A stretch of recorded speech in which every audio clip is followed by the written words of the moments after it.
As I mentioned in my previous video, there's going to be some changes. You may notice some subtle changes already. And yeah, we'll see if we can roll with this and where this gets us. So this is Sacred with Sacred Art of Gaming. Today we're going to talk a little bit about the gaming backlog, and specifically the video gaming backlog. So what I've been using is pretty simple, and I think it's going to kind of meet this happy medium between some of the crazy things that some people are suggesting and it's going to meet you halfway between making it work, in my opinion, keeping it fun, but also keeping you somewhat guided. And it's been working for me. So we're gonna go ahead and get started. Hopefully this will help you as well. So, caveat to this, I'm gonna be showing you two things that I use within Apple Notes, which is pretty simple. You don't have to use Apple Notes, but you could use anything. You could use a text document, you could use Word, you could use Excel, however crazy you wanna get. But how this originally started for me was to see if PlayStation Plus Extra, I think. So there was like some type of deal, and I ended up being like, you know what, I'm gonna try it. I'm gonna try this whole gaming streaming service thing. And I wanted to see if it was worth it, even for me, who is somebody that I don't really buy games full price anymore. I very rarely buy games full price. So what was important for me is I wanted to make sure that it kind of broke down into these three categories as to how I view games that I usually buy, because I'm usually buying them on sale. So for me, because you're gonna see it here, and this is rough numbers, right? Obviously, whenever I buy a game on sale, it's not gonna necessarily fall within these exact numbers, but $10, $20, and $30. Something that's $30 is something that I was excited to play. There was a good deal, usually summer or winter, Christmas time, and I saw there was like a 50% off type deal, and I was like, yep, pulling the trigger, can't wait anymore. I want to play this, I'm excited. I feel like it's easier if I go to $10 and then come back to 20. $10 is something that's more of like a smaller game, and I was happy to have played it. I did enjoy it for what it was, but it didn't have like a ton of depth. $20 is really just the happy medium in between. These numbers may have to go up because games are getting more expensive now, so 35 has kind of been the new 30. A lot of times it's like 33, but it's neither here nor there. Long story short, $30, really enjoyed it, but got it at a hefty discount. $20 is like the tier below that, really good game, but something held it back from being like amazing to me, and then $10 being reserved for your like smaller games. So with that said, I do have my little tracker up here, and as you can see, there's what I've done. I put games in here that I intend to play, and sometimes you'll see that I have like a price with no check mark. Basically what this means, not that this is the point of this video, but for your own sanity, what this means is that if it's got a check mark, I have completed it, as in rolled credits. If it has an asterisk next to it, that means I've put in a good amount of time with it, and based on the time that I've put into it, that is the price that I would tag to it. In the case of Returnal, like that could easily be a $20 or $30 game, but I just suck at it. So based on the progress I've made, that's gonna be $10 so far. And there's some games that like you can't really beat, or maybe it's DLC, etc. That's the insanity that's going on in here. Yeah, long story short, if you add all this up, I mean, I think we're well over like $300 right now, and I spent, I don't even know, it was like $120 or something for PlayStation Plus at that time. Just putting games here just to kind of make a mental note, because I'll be honest, for whatever reason, maybe I start playing PlayStation, I start playing and this is PlayStation specific, but maybe I get on like a Switch kick for whatever reason, I might forget about some of these. So that's how this started. I had 2 like iterations of this game schedule thing. This is kind of how it started for me. I basically started to go through some of these games. A lot of times I'll push them up if like I know something's gonna get removed from the service. High on Life I did actually beat on Xbox. But yeah, I pretty much just made these like groupings and kind of checked things off as I went through those groupings. And it's important to note too that like if you feel like you're getting pulled towards something and you're specifically like let's say for example, so like Ace Combat 7 here, I put meh because I was playing it and I just didn't love it. And once I've played it enough to kind of make that determination of just, yeah, it's just not my jam. And maybe I'll come back to it later. In this case, I believe it was removed from the store or from PlayStation Plus, but that's still a win. That's still a win. I played it enough to make a determination how much I like it, and then I move on to something that I did like. So in this case, like Baldur's Gate, Endling, Jedi Fallen Order, Killzone. That wasn't the first Killzone. I didn't put which version that was. And sometimes it might be things like New Game Plus. Like I've got like Ratchet and Clank New Game Plus, something that I just want to play again. I want to play more because it expands and rips apart. You get all the different weapons that you can use more of and kind of expand them out. And that's something that I have dabbled in, but haven't completed it. So this is kind of how that started, just to kind of keep me on some type of track, because it's easy to lose track of this stuff. So, and as you can see, like some of these, like Evil West, for whatever reason, it was calling to me, and I just had to play Evil West, beat it, enjoyed it. I believe I put that at like the $20 range, right? Just based on the size, time-wise. Not to say that a game that's short can't be amazing. It's just a little something. There was definitely a difference between that and something like Control, for me personally. But that inevitably got upgraded to this game schedule version 2. And this is honestly the reason I'm making this video. So this top piece up here, this is the part that I think I'm offering that's a little different and could benefit you in your backlog that I haven't seen some people necessarily talk about.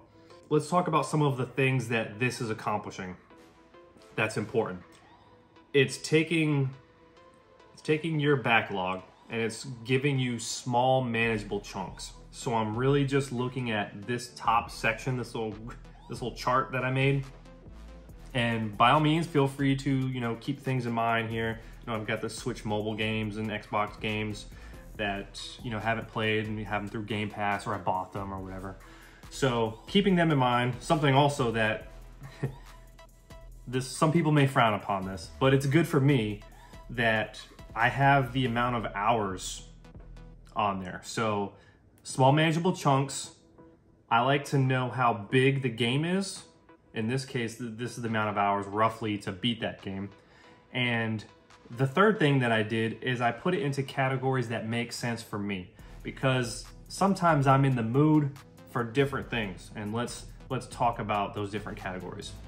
So hilariously, this is Assassin's Creed Valhalla, Mass Effect 1, old game, GTA 5, also an old game. Those games are new to me. I've never beaten them. I dabbled in them, never beat them for whatever reason. I'm giving them another shot, really digging Mass Effect 1. GTA 5, I'm kind of, I don't know, I'm just in more of like a sci-fi and fantasy mode right now. So the reason why this is important that I put this into different categories, things that are new, that's something that I kind of want to experience on the television. I want to be able to hear it. I want to be able to focus on it. I don't want to be doing different things. I don't have a ton of time necessarily to really just dedicate to focusing 100% on a game, but if I do find myself in that type of situation, that's ideally the list that I want to go to. And if for whatever reason I go to Mass Effect 1 and I'm just stuck or I'm just not feeling it, but I still find myself in that situation, it is perfectly fine and okay to move on to GTA 5 and just get an idea of how I feel about that game.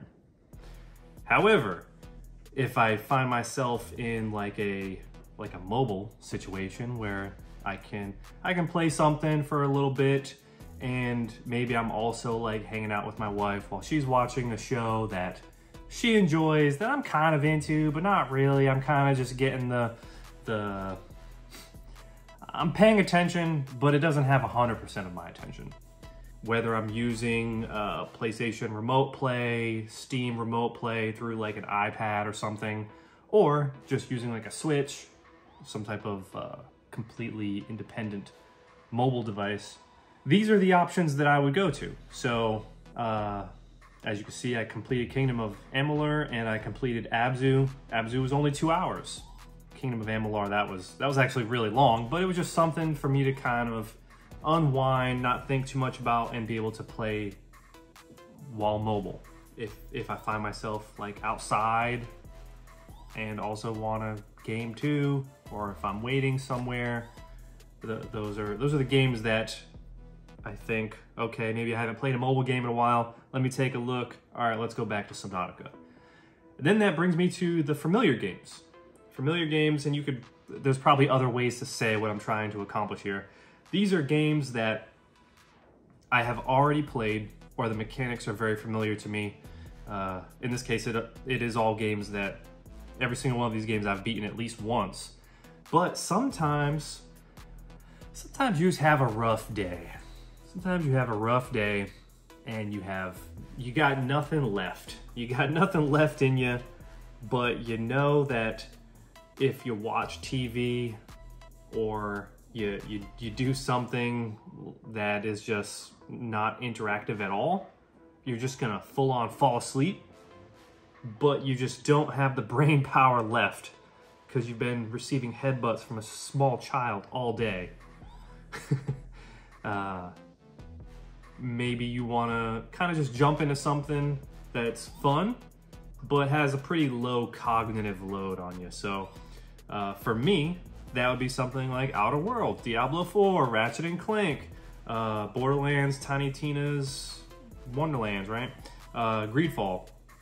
Some of these I don't have the time on them, which is fine. I just didn't feel like it was important for those.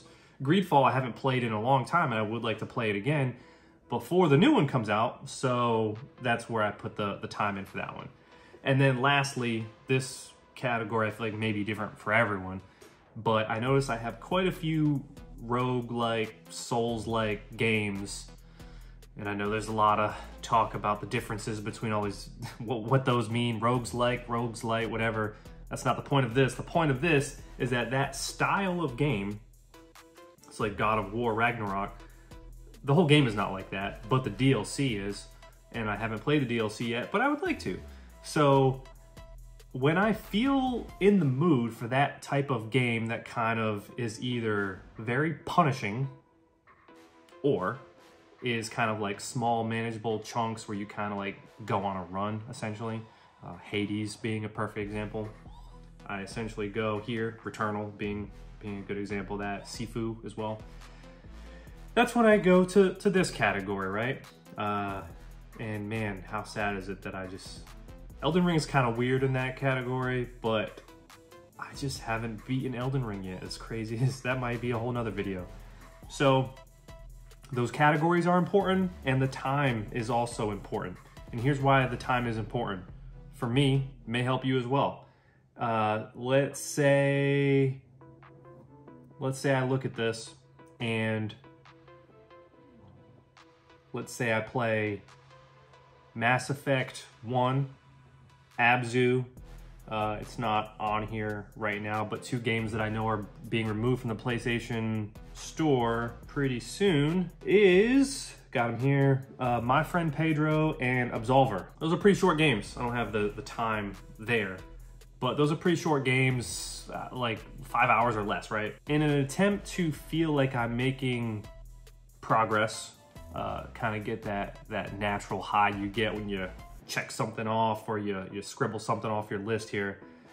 Those are pretty reasonably sized games. Like anything under like 20 hours is usually like not crazy for me, right?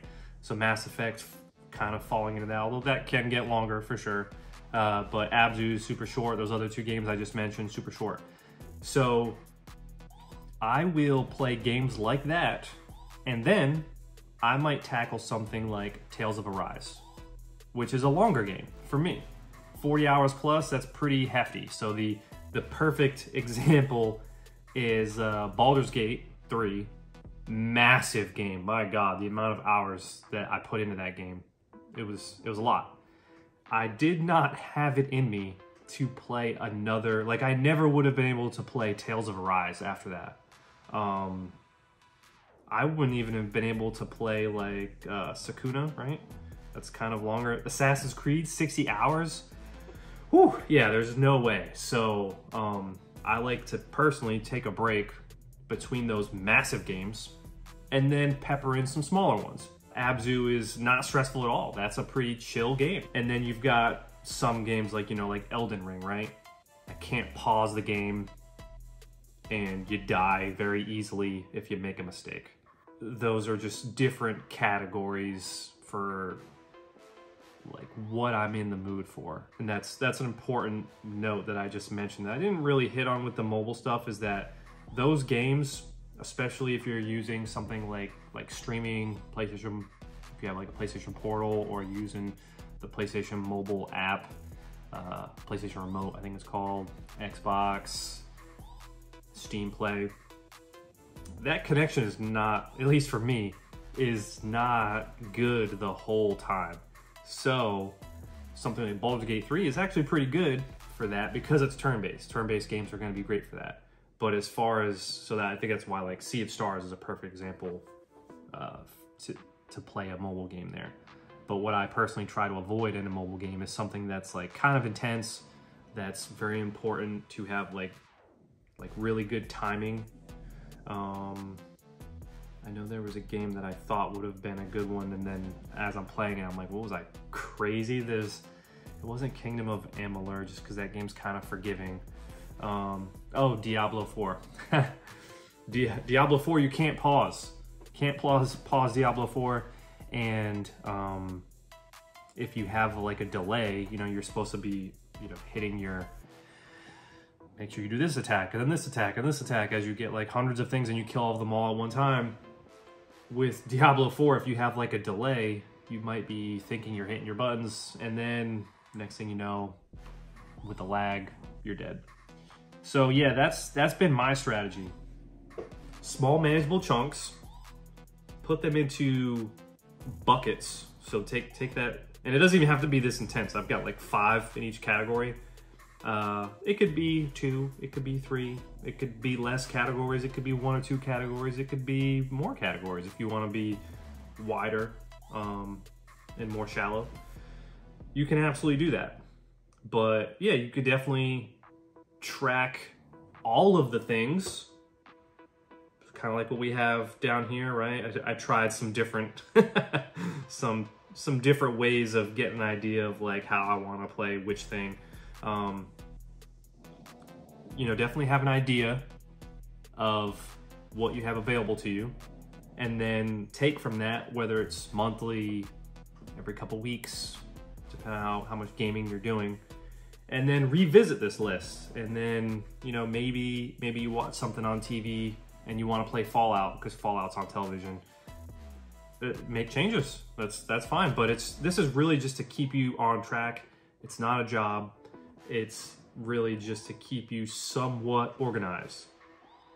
And that's really all it comes down to. And this is just, it removes the cognitive load. This is doing the heavy lifting for you, that you find yourself in a mood where you just can't handle something like Assassin's Creed Valhalla or Mass Effect.